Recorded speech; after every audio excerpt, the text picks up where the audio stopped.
nga giablian ang Saldua Bridge sa publiko nga nahimutang sa Canary Road, Barangay Poblasyon, Polomolok South, Cotabato. Kagahapon, malampusong gipahigayon ang blessing rites o turnover ceremony sa Saldua Bridge nga gitambungan sa mga lokal nga opisyal o mga lider sa komunidad. Sumala ni Congressman Isidro Lumayag, representative sa 1st District sa South Cotabato, nga dakong tabang ang tulay ngadto sa katawan tungod magpasayon ang transportasyon sa mga residente sa maong lugar. Gilauman usab nga ang proyekto makatabang sa lokal nga negosyo ug maghatag og mas luwas nga pagbiyahe para sa mga motorista ug pedestrian. Actually, nahuman na siya last week of October.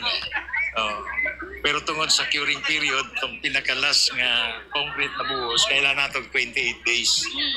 So, gihangar lang natin, pang 21 day pa lang ni siya eh.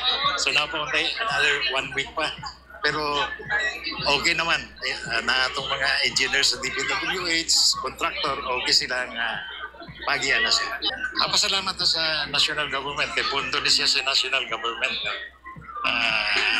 Nga ilang gihatag kung dugay na nato nga ginadamgo nga lingon nga tulay tungod sa bugat kayang nag-aagi diri mga produkto nato sa North Philippines ug mga tabang sa ekonomiya nato, di ba?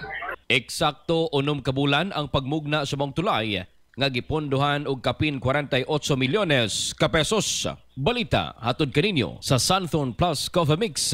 Nagkape ka na, ginatambalan ka pa. Alang sa nagkayusang Pilipino para sa Pilipinas, kini si katropang Ivan Polonan, ex-FM News.